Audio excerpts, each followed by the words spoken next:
computer. 3, 2, 1, go. Yeah, Ajay, there you go. Good evening, everybody.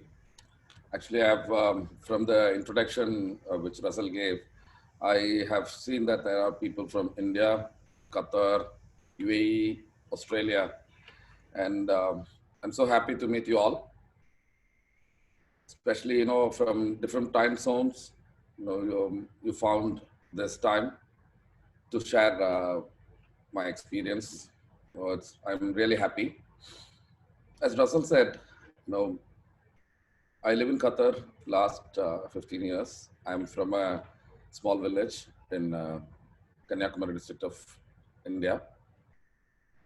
I work as a HSC manager.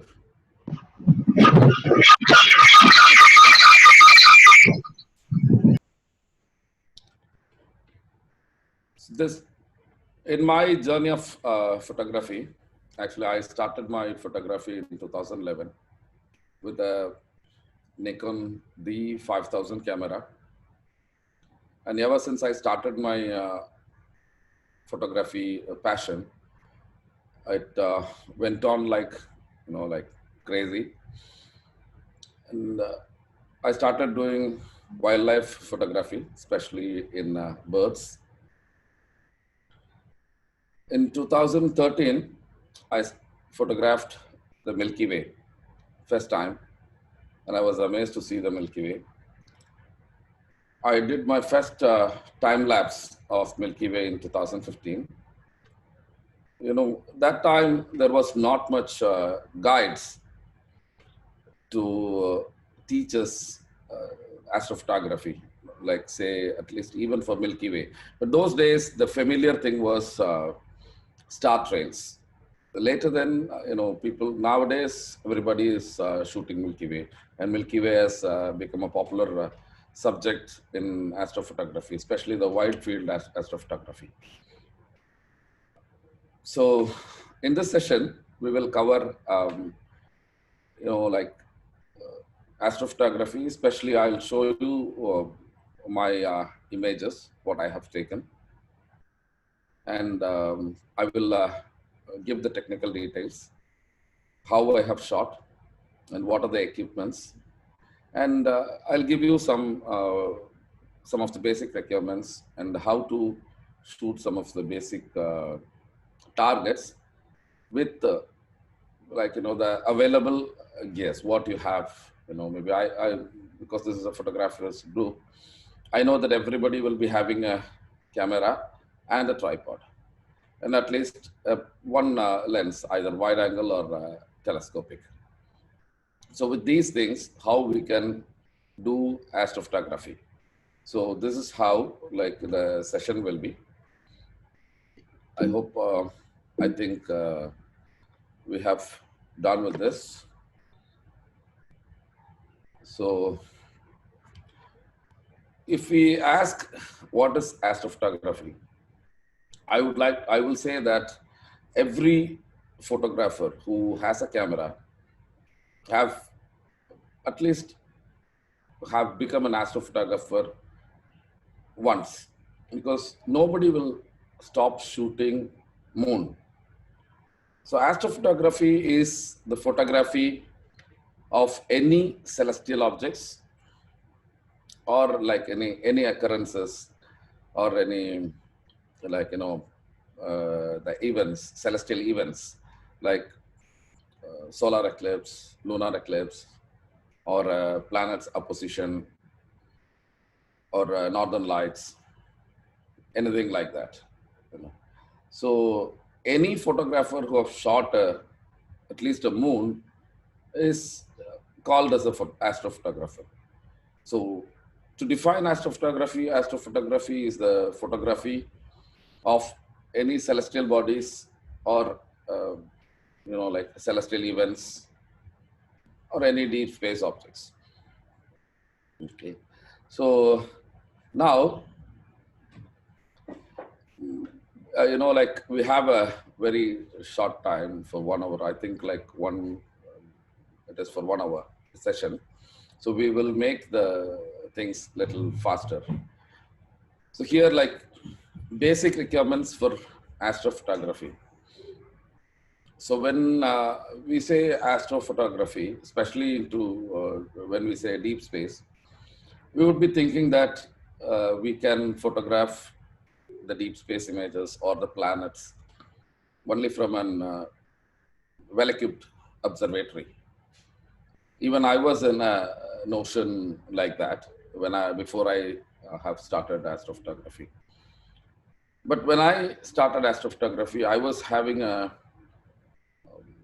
by the time I was having my equipment for my wildlife photography. I was having a 500 lens and a DSLR, and I was having a tripod.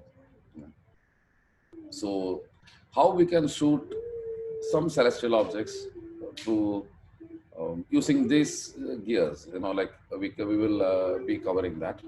So for the basic requirements of astrophotography, we will, of course, when it is said photography, we must have a camera. Then astrophotography,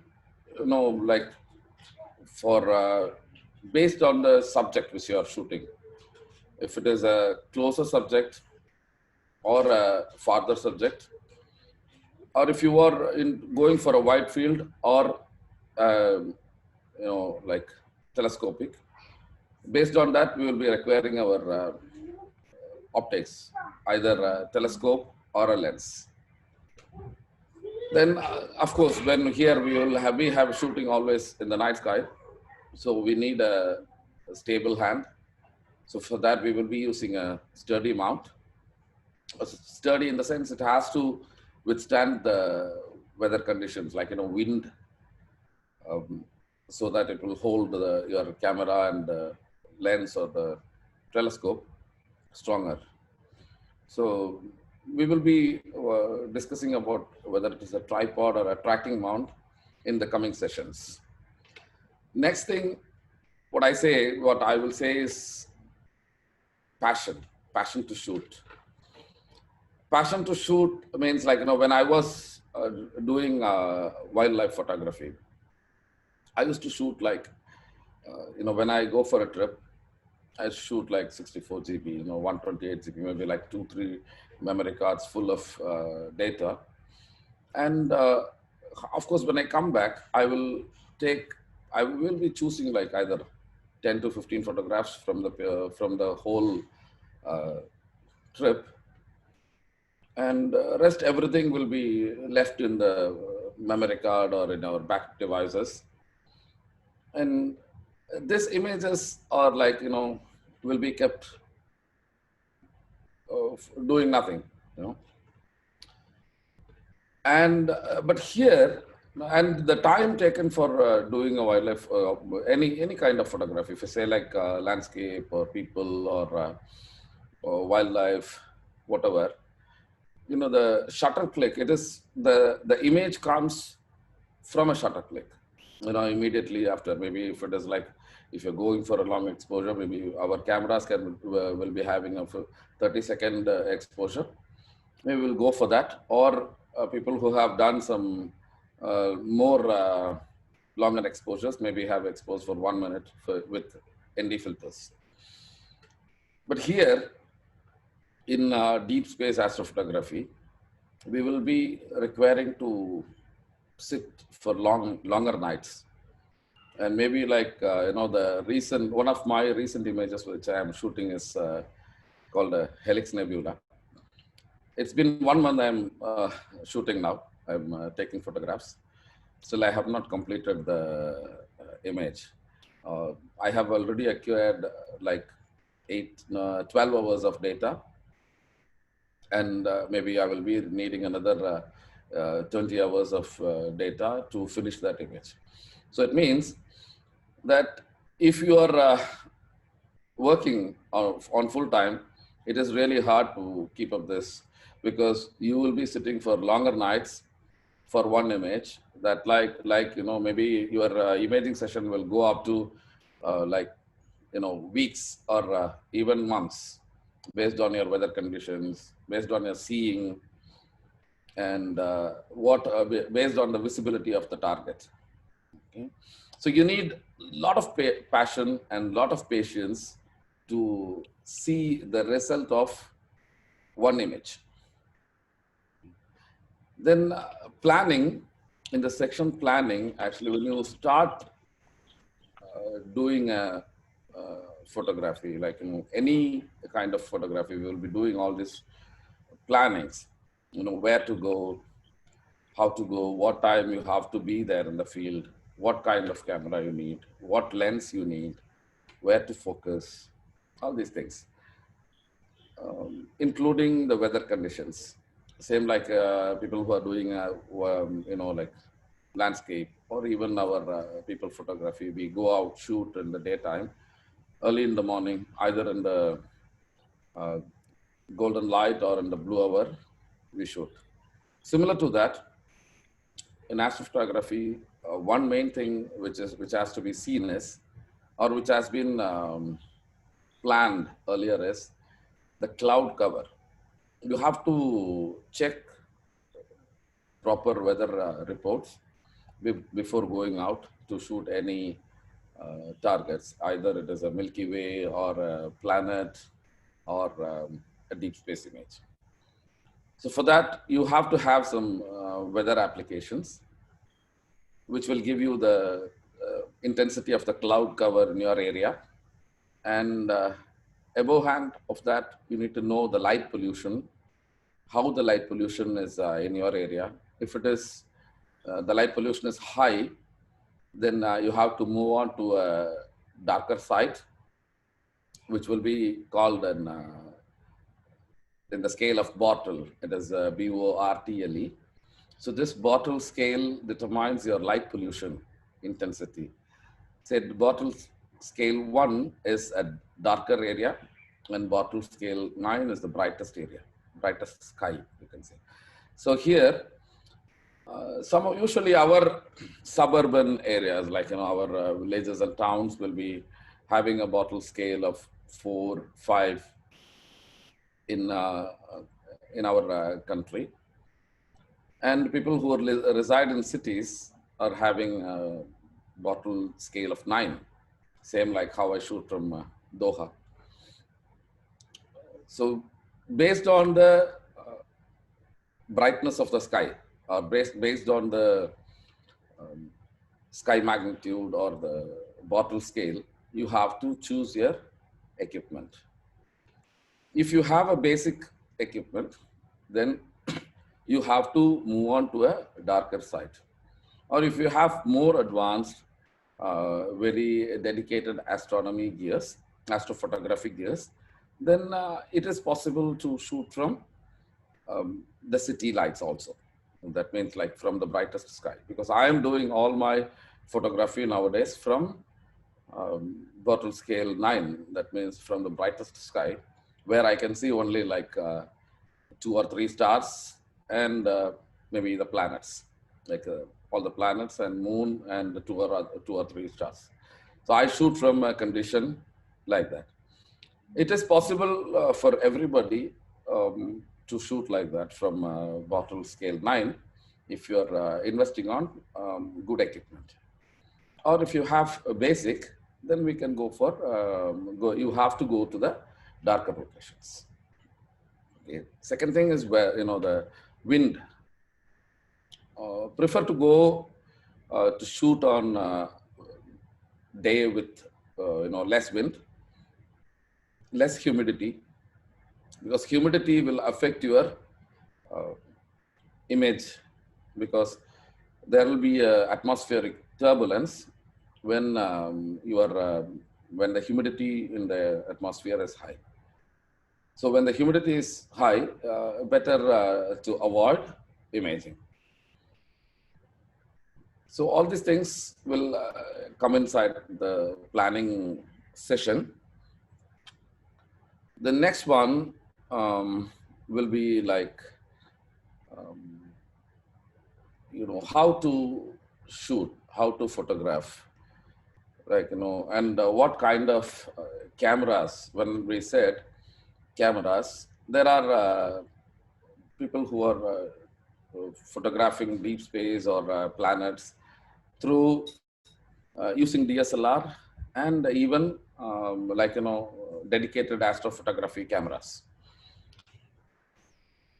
Usually for wide field astrophotography, say like Milky Way or some brighter nebulas, then we will be using, we can use DSLR. Now, I have shot a variety of, so many of my deep space images in the early stages before I purchased a dedicated astrophotography camera.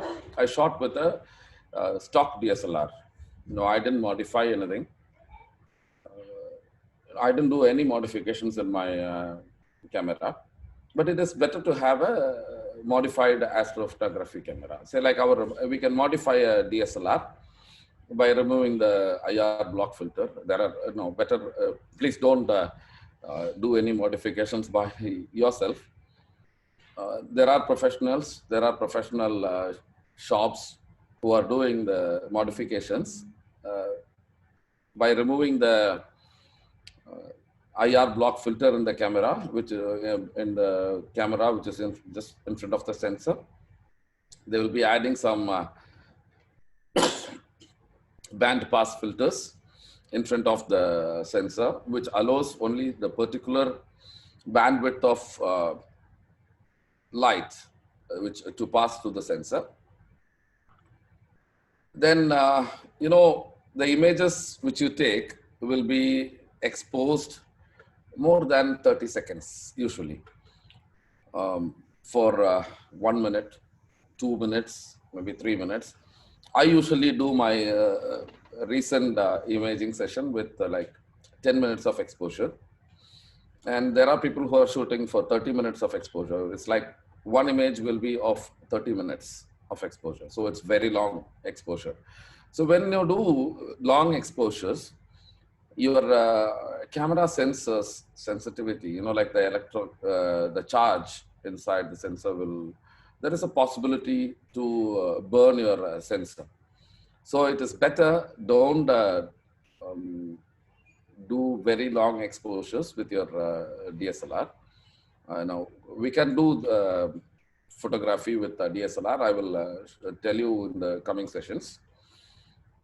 So try not to photograph like very long exposures using DSLR, unless you have a cooling system installed on it. It will be, there are modified cameras with cooling systems called Peltier cooling system, which are installed in the DSLRs. Okay, and the very common deep space astrophotography cameras or CCD cameras. This is like charged couple devices, the CCDs. So these cameras will be having a sensor and a cooling system which is pre-installed in it.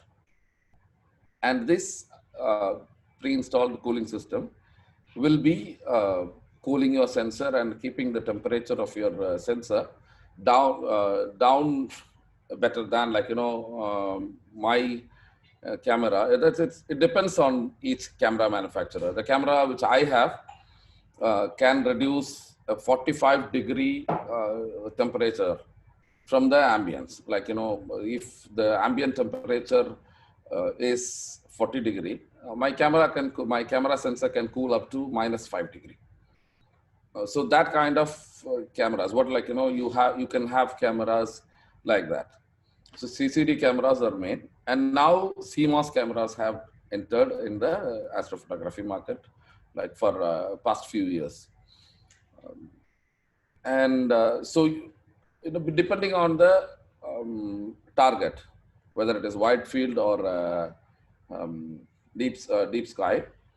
Deep sky determines from you can say from Milky Way, from moon, planets, until the nebulas or the farther targets like the galaxies. You can shoot with this CCD or CMOS cameras. The only difference is the CMOS, the planetary cameras will be having a very small sensor which gives a very big crop factor, so that you will have a very closer images.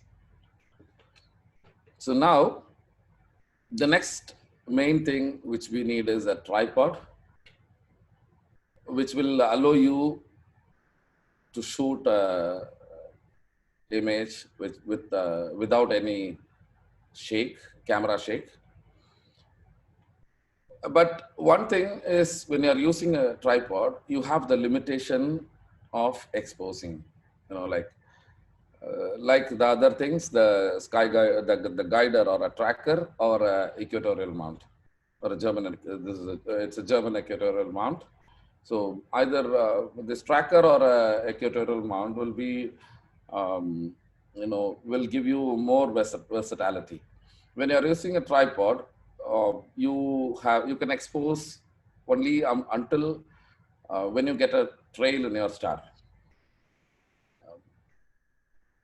Maybe I know that I can. I feel like so many of you have photographed the Milky Way, and some are newcomers and they want to shoot the Milky Way or the planets or the moon.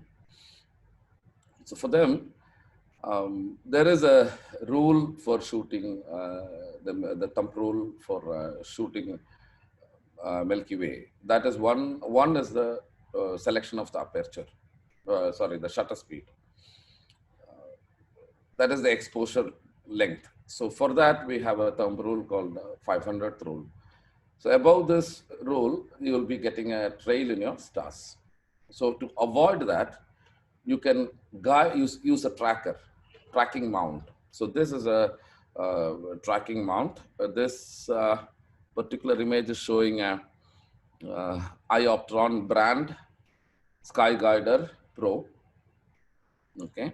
This trackers like this, there are different manufacturers of trackers. I cannot put all those images in this presentation. So that's why I'm just giving an example. This is a SkyTracker tracker. So in this kind of tracking mounts, you can track the sky at least for 3-4 minutes without any star trails.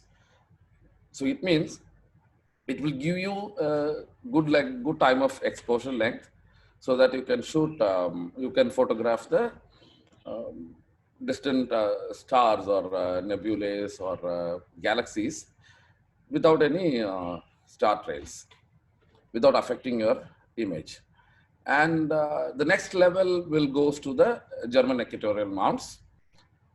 And these equatorial mounts will allow you for more longer exposures till based on the manufacturer's specifications. Some will allow you for 10 minutes. Some will allow you to photograph until 30 minutes, 45 minutes, like that. And main thing, the difference is the payload capacity. Similar to all, we have, as photographers, we all know that we have to have a tripod or a tripod to withstand any payload which we are keeping on it. Say, for example, you cannot use a cheap tripod, which is like maybe 1,000 rupees or 5,000 rupees to hold like 10 kilogram of load. So you need a sturdy tripod based on your gears. So if you have your heavy lenses, then you should have a heavier tripod or a heavier guiding system. So in this, actually, the disadvantage of using a sky tracker, the one in the middle, is the payload capacity. Payload capacity and the tracking direction. Okay. In the tracker will track the sky in one direction only, and the German equatorial mounts, the equatorial mounts will track the sky in two axes. So this is these are the differences between the tripods or the mounts. So which one, based on your necessity, you can choose one of them. one of this. So, if anybody wants to start astrophotography, you can, like I have my contact details in the end of the slide, end of this presentation. You can take the contact. Then you can buzz me anytime. I can be able to help you in selecting the gears. So next one is different forms of astrophotography. Like when you say different forms, as I said, I was explaining like, it was wide field astrophotography. Then people who will be interested in shooting the solar imaging, like, the sun or lunar imaging, moon, planetary imaging, like, that is about photographing the planets. And the deep sky imaging is the little advanced level of photography in astrophotography, actually. Deep sky image, I'm actually nowadays doing deep sky photography for the last 2 years. And still, and photography, as everybody knows, and even me knows, like, from day one, the learning starts and it never ends. So it's a never ending subject in photography. So to choose which form of astrophotography you need to do, you have to know your equipment capability and your interest. Okay. So next, we can scroll through some of my images, and I'll let you know how I have photographed this and what are the technical details behind it. Okay.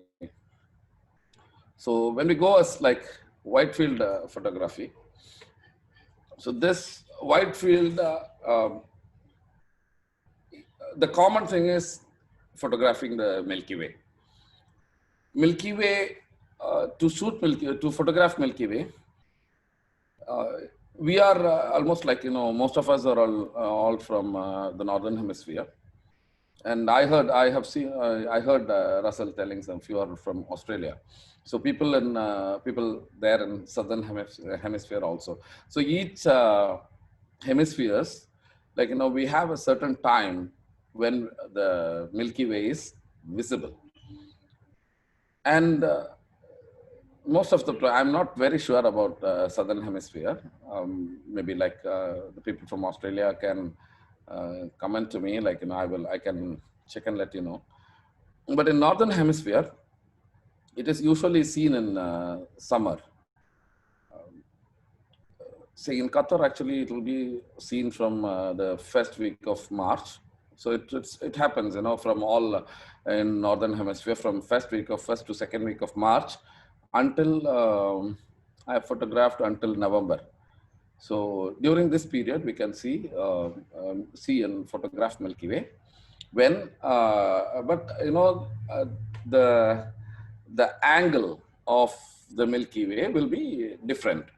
So if you want to photograph a Milky Way in this form and like a curve or a bow, then it is best to photograph during April or May. So when the time passes or moves on, the Milky Way will be upright and will be seen like this image. So this photograph I have photographed from Ladakh during last year from when I was traveling to Ladakh. I have photographed this one, and so it was in August. So in August, the Milky Way is seen in Ladakh like this. So it's upright. So the best possible time to see the Milky Way as a bow or like a curve, it is in April. See, these are all a few of my images, and I will tell you what are the equipments which I have used. The first image is a panorama of 6 images, and it was shot with a Nikon D4 camera and think it's a 14 mm lens. And this one is also the Nikon D4 camera on a 14 mm lens. And yeah, this first image is same, D4 and 14 mm, second also same. And these are all single exposures. There is no stacking on it. These are all like, single exposure images. And the last one, this on the right hand side is a tracked image. It is shot with a 50 mm lens. Yeah, yes, it's shot with a 50 mm lens on a tracking mount, and it is a 3-shot Vertorama. Actually, people who are not familiar with panorama and Vertorama, panorama we will be shooting like horizontally, and Vertorama will shoot vertically. Say like, one frame horizontal, like, what do you say, like, for panorama, we will shoot from left to right or right to left. For Vertorama, we will shoot from bottom to top or top to bottom. So this image, the third image, is a 3-image Vertorama shot with a 50 mm lens on a tracking mount. So here, the first the first 4 shots, like, the first this one and this one, and the 2 images in this, the settings would be, I really don't remember, but it would be somewhere like my usual sweet spot. Like I used to shoot at 15 to 20 seconds of exposure with 1600 ISO or 3200 ISO, according to the darkness in the location on tripods. And the third image, this last image is shot with 640 ISO on a tracking mount. So this one, each image was 8 minutes of exposure. So it means 24 minutes have been taken to image the last image. So that's why, see here, this is one other example for a wide field photography of deep sky images. So here you see like few of the nebulas, here the magenta colors in this will be like Lagoon Nebula is there, Trifid Nebula is there, like a few nebulas are there also there in this.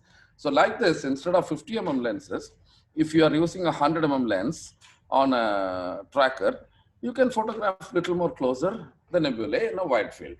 So there are people who are shooting wide field deep space images with 135 images, 35 mm. That is the most preferable focal length for wide field deep sky photography. And next we will move on to the star trails. This is where, like, we will be talking about the 500th rule. I prefer to tell it before during when we are photographing the Milky Way, but this is where it actually applies. When, as I said, there will be star trails depending on your exposure. That means when we explain the 500th rule, it means 500 divided by our focal length. So if you are photographing with a 50 mm lens, 500 divided by 50. So that means 10 seconds is your optimum exposure length for photographing a star without getting a trail. That means the stars will be sharp and spot, properly, well focused. So that is the maximum allowed exposure length. In case if you are using a 18 mm lens or 16 mm lens, It will be like somewhere like 20 seconds it will come. So when you are photographing on a crop sensor, please consider the multiplication factor of your crop factor also. So that means if you are using a 50 mm lens on a crop factor, the focal length will be, if it is in Nikon, I think it is 1.4. So almost like 70. Yeah. So weak in maths. So it'll be like almost like 70. Then Canon, it's I think 1.5. Fuji, it is like 1.6. So each camera manufacturer will have their own crop factors. So, based on that, you have to calculate your exposure length. So 500 divided by your focal length will be the optimum exposure length for getting the stars spot on or sharp. Any exposure above that will lead to star trails. So this is an image which is particularly taken to expose the trails of the star. Okay, so here you see the stars are very much colorful, and you get the stars in a circular path. So this circular path will be achieved with, if you're pointing your camera lens towards the North Star or the Polaris and photographing for longer exposures. So this particular image is 130 130 photographs stack. Each photograph is 30-second exposure on ISO 800. ISO 800. Okay. We have seen most of so many star trail images in the web where the stars are all white in color, that they don't have the color. So that means that you are losing the dynamic range. To use your dynamic range, so use your dynamic range to get the colors from the stars, because the stars are very beautiful. Some are cold stars, some are warm stars, some are neutral stars. So you will get like, different colors from each stars. So to get that colors, shoot on lower ISO, and when you're and expose it for longer, like maybe 30 seconds on ISO 800. And when you are post-processing it, if you are boosting your, like exposure there, you can get the colors from it. Okay, so this is an example of a star trail. I think this one I have shot in 2015, maybe, yeah. Then when I moved on to deep sky, I'm not moving much outside. I'm photographing from my observatory. So I have to go out. I'm nowadays going for Milky Ways only. So now it comes for solar and lunar imaging. You see, this is the image of a sun, of our sun, which was shot with a 500 mm lens and a D4 camera on a midday, maybe around when the sun was just overhead. I have shot this, but with solar filters. Okay, so don't ever try to photograph the sun with directly without proper safety for your ears, and your eyes. Okay, even this don't have any prominences, like the detail in the sun is missing in this, because for getting the details in the sun, that means the prominences, the waves, we will be using solar telescopes. There are different telescopes which is made for that, which will allow only the bandwidth of light which comes from the sun to allow to see its prominences. So those are called solar telescopes. Okay, so this is a sun. This image is this is on a total lunar eclipse. Yeah, this was shot on a lunar eclipse which happened in 2018. in Doha. This is again with a 500 mm lens and a Nikon D4 camera on a tripod. Yeah, so this is the surface of moon. So here, this was shot with a telescope and a planetary camera. So this is where you get the details. Actually, the telescope which I was using for this is a 6-inch Schmidt Cassegrain telescope. This and the camera was is a ZWO ASI 120 MCS camera. So this one is a planetary camera. You can go and it's a ZWO is a camera manufacturer, and they are reasonably cheaper compared to the other manufacturers, and they are competing well. Actually, I am not doing any marketing for ZWO, but the thing is, like, I could afford only a ZWO camera instead of. I would love to go for FLI and other CCD cameras, but unfortunately, the affordability is less than that. So this ZWO is also good. It's a very nice camera. So this one was shot with a telescope, 6-inch telescope, whose focal length was is 1,500 mm, and with a Barlow lens, a 2x Barlow lens, which will increase the magnification of the image times 2. So it will be like our teleconverters which we use in our telescopic lenses. So it's like 1.4. If you are using a TC 1.4 or 1.7 or 2, similar to that, here it will not increase the focal length. It will be increasing the magnification of the telescope. So actually, this is a very big topic about the magnification ratios and the focal lengths in astrophotography. How to choose the telescope focal length and everything. So because we have short time, if anybody is interested, you can just give me a text in my details. Give me a text. I can reply for you. Okay, so now it goes to planets.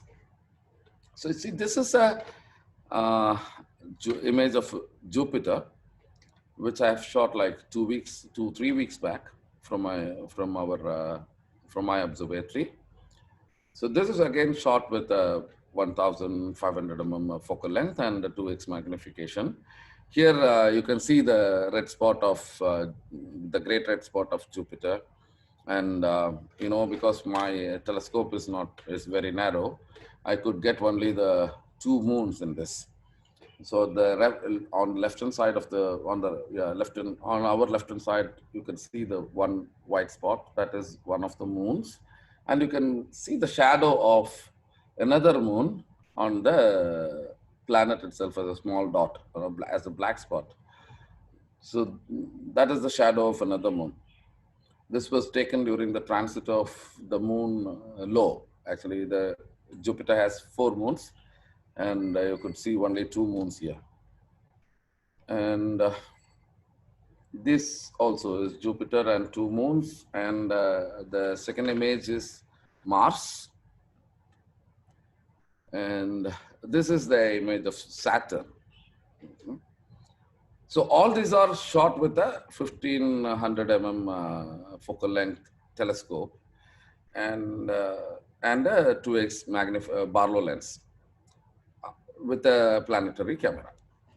So here is a tip how to photograph the planets, or you see the moon.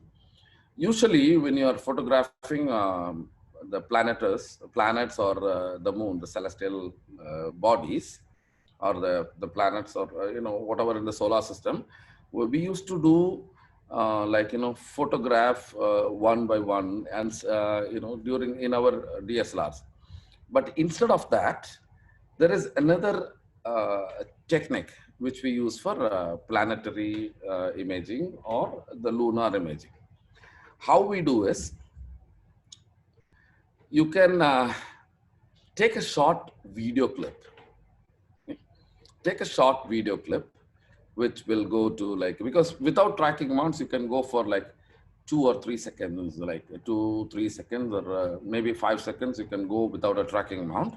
So within that time, actually the planets will move away from your vision in the viewfinder. So you focus on the planet and take a short video clip. So make short video clips, like, 15, 30, like, 100 clips of videos. So you will get a lot of frames in that. So like how much, when you take a video, there will be, each camera will be recording based on its frame speed. Okay. So in 1 second, maybe if your camera is recording on 30 frames per second, in 1 second you will get 30 frames. So in 3 seconds you will get 90 frames. So in 10, if you take like 10 clips of 3-second video, you get 900 frames of image. Okay. So there are some softwares which can take all these frames separate and convert it to a single image. So that is the tip which we are going to apply for planetary image, and even for moon, it's similar. Okay. So just take a note of this software which I am using. I'm using a software called AutoStackert, AutoStackert.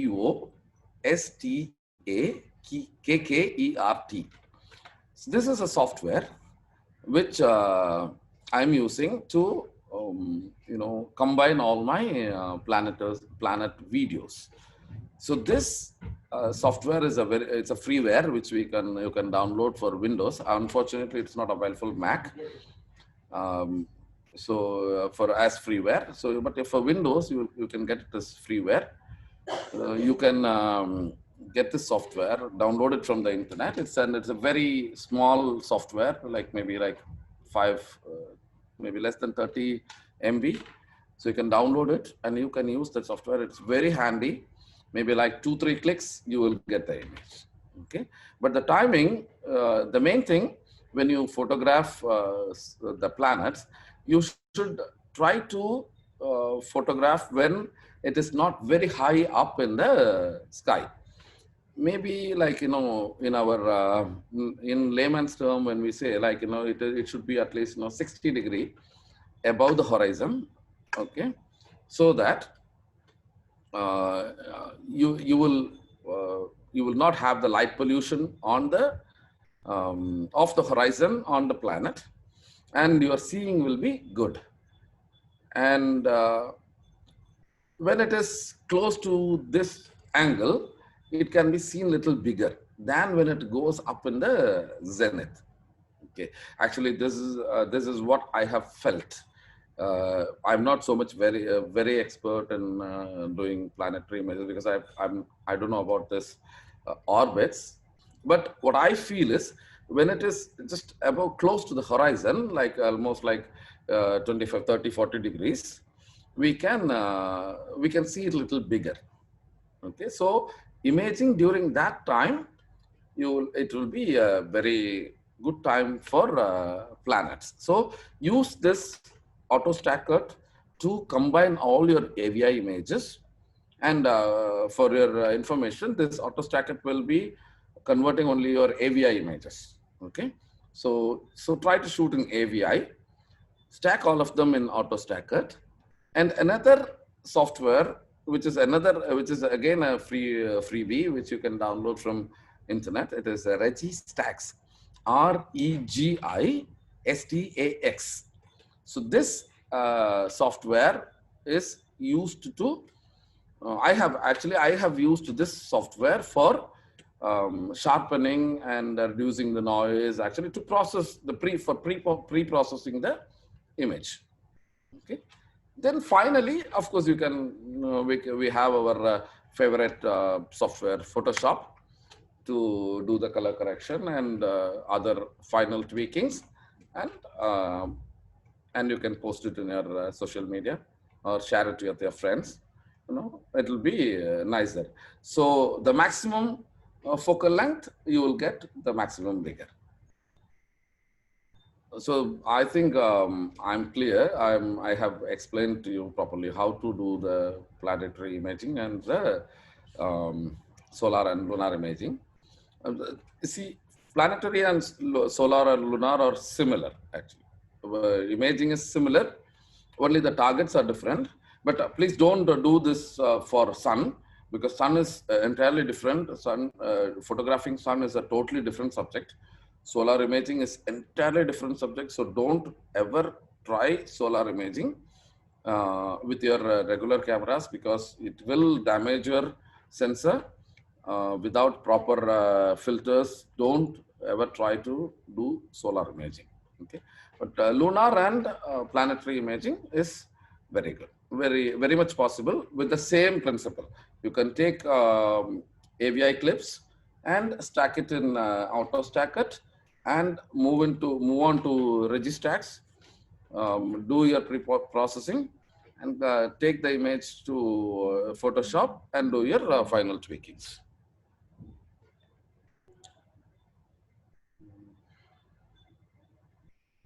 Yeah. Now we have come to deep sky objects imaging. Okay.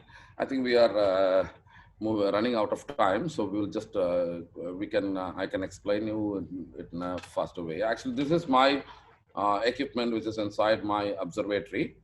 So this is a 102 telescope, the Explore Scientific, and the one above is it's a Skywatcher 72 ED telescope, which I am using for using as a guide scope to guide guide my mount to for photography. And the red camera, which is on the on the image on my Explore Scientific telescope, is the camera.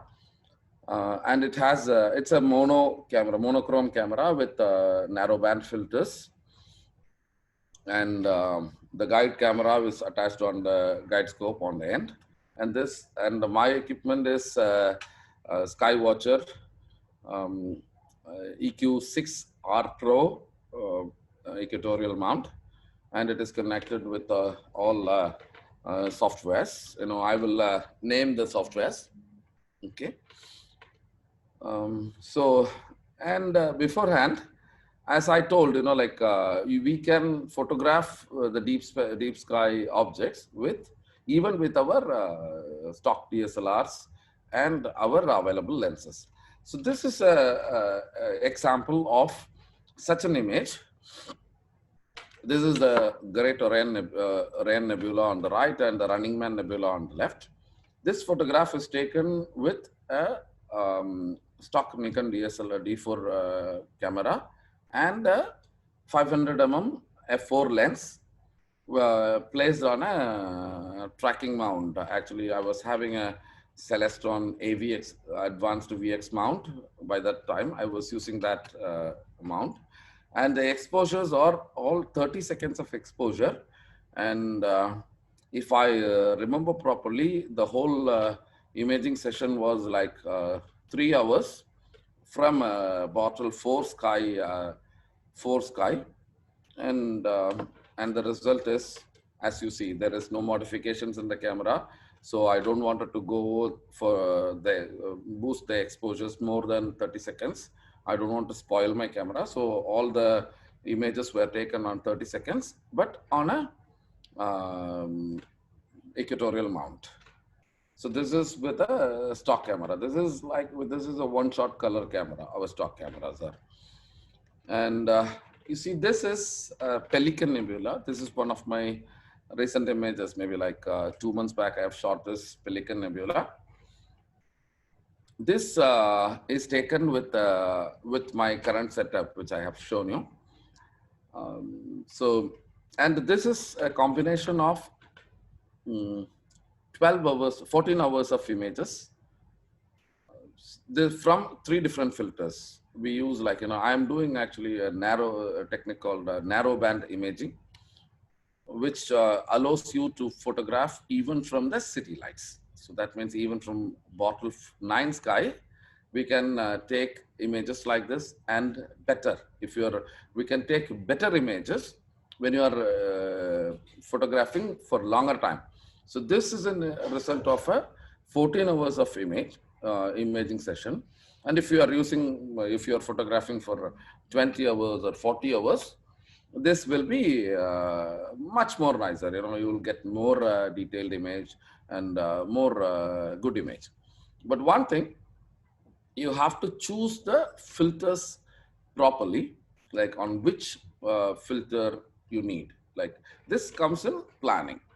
So for that, you have to decide which target you are going to shoot and what are the components of the target, okay, and how much red light is coming from there, how much blue light is coming from there. So all these things you have to uh, have an idea, and you have to study it, and then you have to choose your filters. Okay.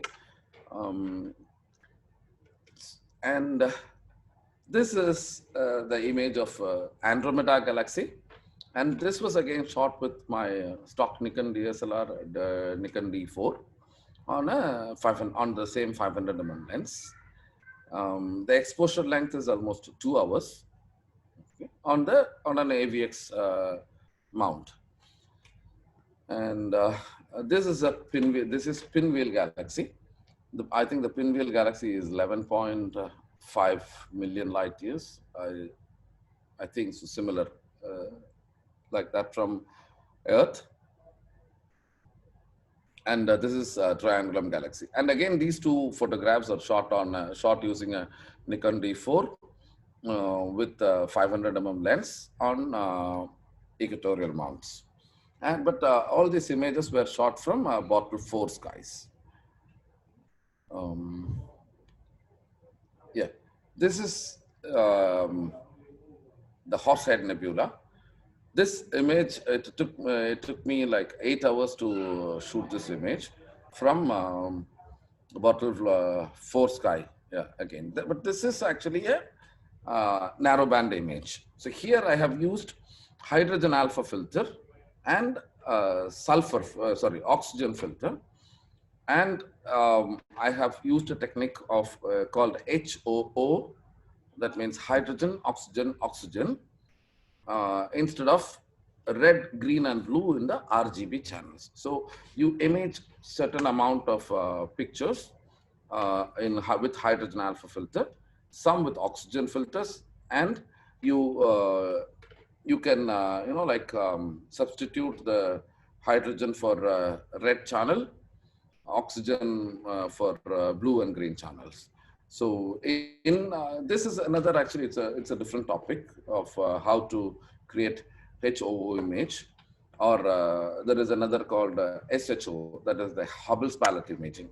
Okay, so these color patterns will be very important in choosing your imaging process. Okay, so this is called Thor's Helmet Nebula. And this is again a 9 hours image. This one was photographed from the middle of the city. Actually, this bottle 9 sky, where I could see barely like 3 or 4 stars, and the moon. And some of these images are shot on full moon days.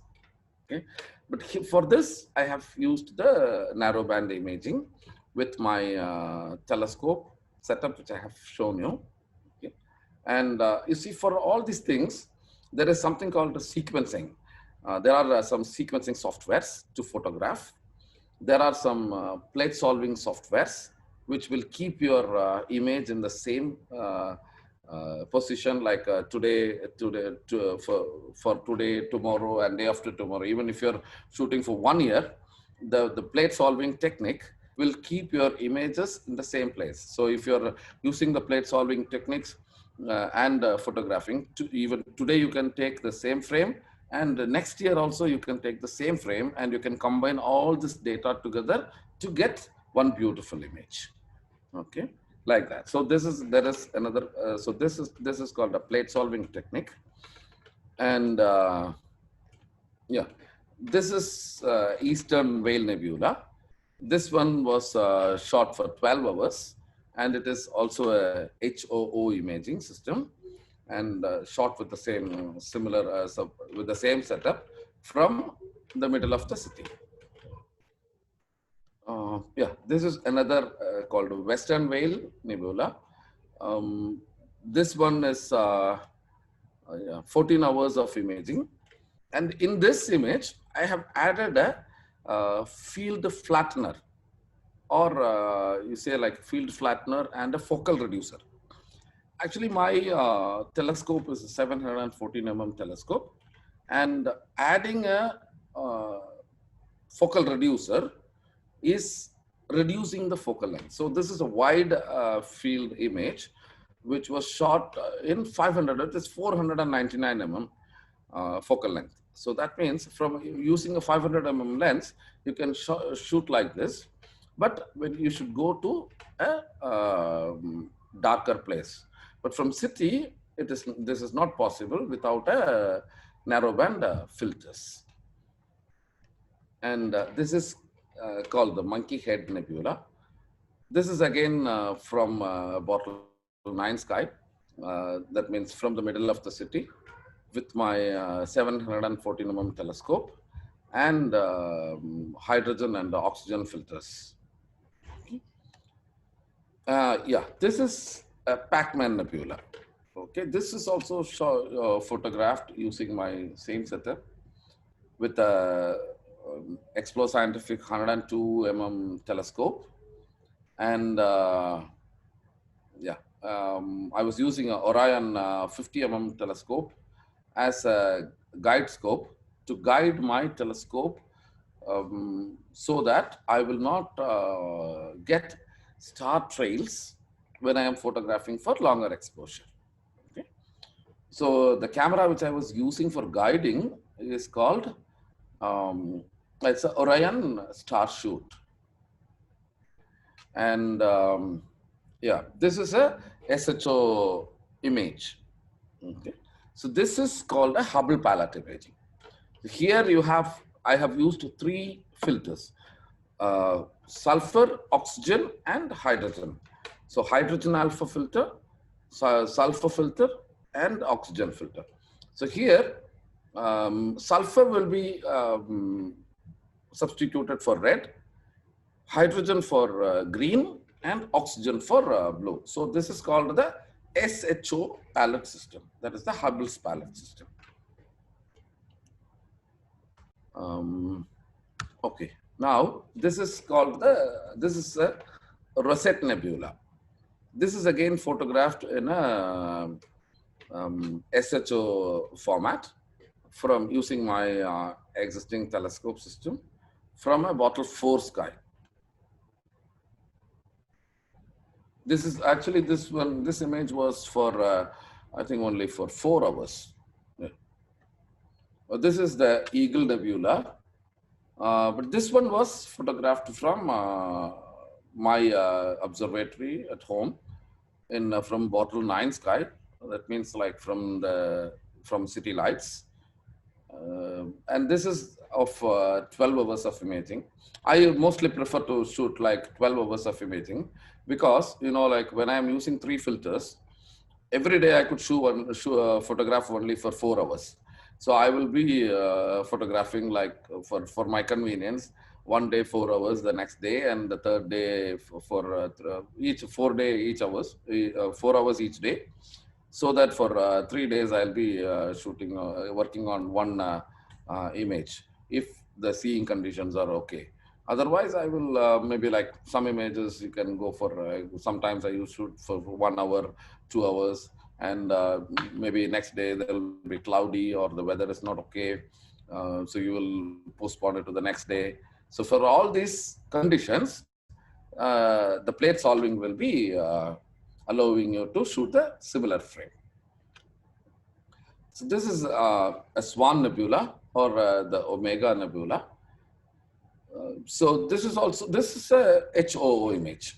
So I think you can identify it from the colors actually. When it is HOO, the prominence will be red color.